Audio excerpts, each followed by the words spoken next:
मैं कहता आखन देखी कानन सुने। तो आज एक नया विषय लेकर के आया हूं और वो विषय है मन के उस पार। प्रकृति ने हमें जो ये मनुष्य देह दी है, इसके भीतर एक मन जो इस पार उस पार डोलता रहता है, स्थिर नहीं होता। तो आज हम उस पर चर्चा करेंगे, मन के उस पार की। वास्तव में मन क्या है, ये क्या चाहता है, क्यों दौड़ता है, क्यों कहीं ये विश्राम नहीं लेता। देखो ना, जब हम रात को सोते हैं तब भी ये स्वप्न बन के चलता रहता है। दिन में शब्दों के माध्यम से चलता है, विचारों के माध्यम से चलता है।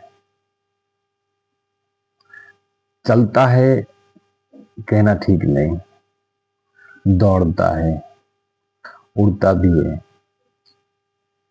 बहुत सूक्ष्म गति से, है ना। बहुत सारे काम ऐसे हैं ना जो हम कर रहे हैं, तो वो काम तो हो ही रहा है, विचार भी साथ में चल रहे हैं। जैसे हम गाड़ी चला रहे हैं और हमारे विचार घर चले गए, तो मन जो है शब्दों की भाषा बोलता है और शब्दों के पार एक और भाषा है जो कि उसे मौन भाषा कहते हैं। हम लोग शब्दों की भाषा समझते हैं, उन शब्दों की भाषाओं में भी हम अपनी अपनी निजी मातृभाषाएं होती है, हम उसमें समझते हैं। मौन तो बहुत दूर की बात है, हम मौन को समझते नहीं। पहली बात तो मौन क्या है।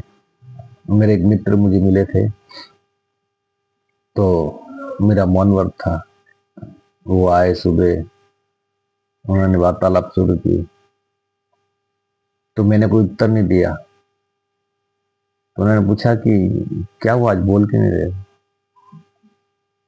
तो मैंने उन्हें इशारा किया कि आज मेरा मौन व्रत, इशारे में उनको समझाया। तो उन्हें लगा कि मुझे भी करना चाहिए। तो दूसरे तीसरे दिन उन्होंने मुझसे पूछा कि क्या ये कैसे होता है, कैसे करते हैं। तो उस वक्त शुरुआती दौर में मैं मौन व्रत प्रक्रिया कर रहा था। एक्चुअली मौन व्रत जो है, शब्दों और वाणी से चुप हो जाना मौन नहीं है। मौन तो अंदर एक सन्नाटा छा जाना है ना। हम बात कर रहे हैं और अंदर मौन घटित हो, गहरा मौन। तो वो भाई दूसरे दिन तीसरे दिन जब उसने खुद मौन व्रत किया और सुबह जब मुझसे मिले, तो मैंने उनसे पूछा कैसे हैं आप। तो कह अब वो कोई मौन व्रत नहीं हुआ, अब उनके विचार तो अंदर उछाल मार रहे हैं। मात्र उन्होंने अपने मुंह को बंद कर लिया है, अपनी जीभ को कैद कर ली दांतों के बीच में। उससे मौन नहीं होता। मौन एक कला है, जैसे भाषा, एक शब्द एक कला है, बोलना कला है, संगीत कला है। तो जीवन है ना, ये जीना भी एक कला है। पर ये कला हर किसी को नहीं आती। रुपए पैसे कमाना ये भी एक कला है, उठना बैठना ये भी कला है।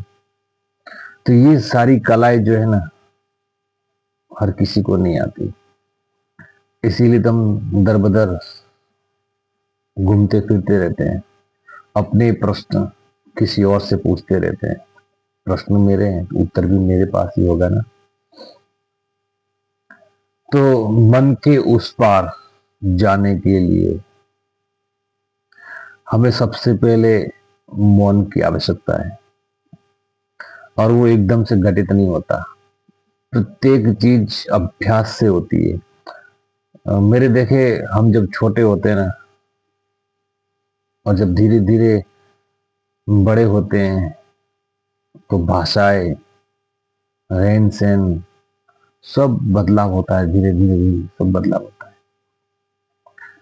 तो धीरे धीरे सब होता है, और हम घर में, आस पास में, कक्षाओं में सब देख के, सुन के, समझ के अभ्यास करते हैं, और हमारी भाषाएं चेंज हो जाती है। तो मन के उस पार भी मौन बहुत बड़ा महत्व है, और एकदम से मौन हुआ भी नहीं जाएगा। तो ये मौन का अभ्यास है।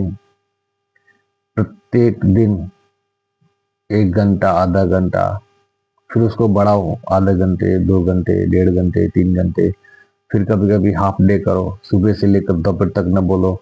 कभी सुबह काम है तो फिर दोपहर से लेकर के शाम तक न बोलो। और अभी तो मेरे एक मित्र, जिन्हें मैंने उन्हें मौन का उदाहरण दिया था कि मौन रहिए, ध्यान घटित होगा। अब ध्यान घटित होने के पीछे जो सबसे बड़ा अहम जो है वो मौन का। जितना आप शांत चिंतन मनन करते हुए अपने अंदर, अपने निज में विश्राम करेंगे, तो ध्यान जो है अपने आप घटित हो जाएगा। कई प्रश्न ऐसे भी आते हैं कि ध्यान क्या है। तो दरअसल ध्यान कोई विशेष बड़ी बात नहीं है। ध्यान तो समझोगे ऐसा है कि अब मुझे नींद आ रही है।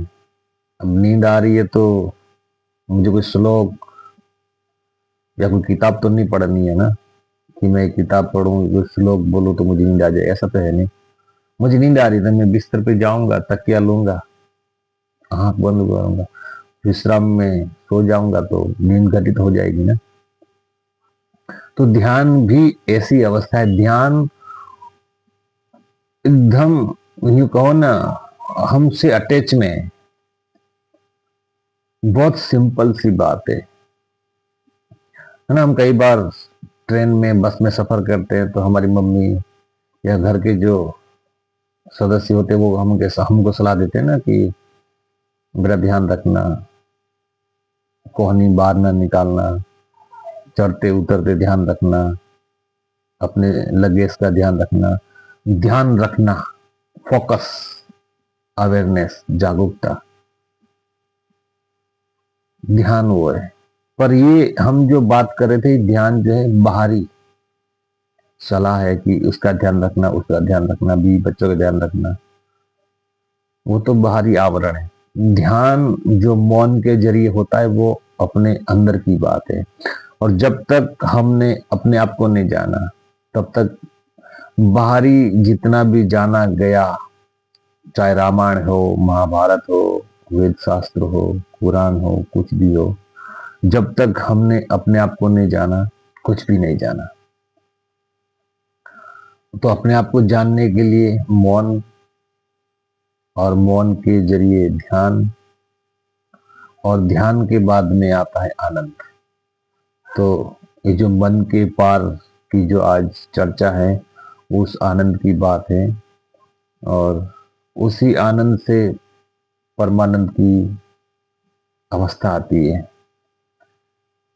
तो आशा करता हूँ आपको ये वीडियो अच्छा लगा होगा, और अच्छा लगा हो तो आपकी राय मुझे जरूर भेजिएगा। और अगला और कोई विषय चुनेंगे, चुनिंदा बहुत अच्छा, जिसपे हम घर, कुटुंब, परिवार को एक सहयोग मिले। जैसे कि इस चैनल का नाम है जीवन के सार सूत्र। उसका मतलब यही है कि ये जो जिंदगी है, एक छोटी छोटी बातों से बन करके बड़ी बनती। अक्सर घर में लड़ाई झगड़े जो होते हैं, छोटी सी बात को लेकर के, बात का बतंगड़ कहते हैं ना, राई का पहाड़। तो ये जीवन के सार सूत्र जो है, छोटे छोटे, हमें कुछ सिखाएंगे। तो आप बने रहिए हमारे इस चैनल जीवन के सार सूत्र के साथ में। नमस्ते, धन्यवाद।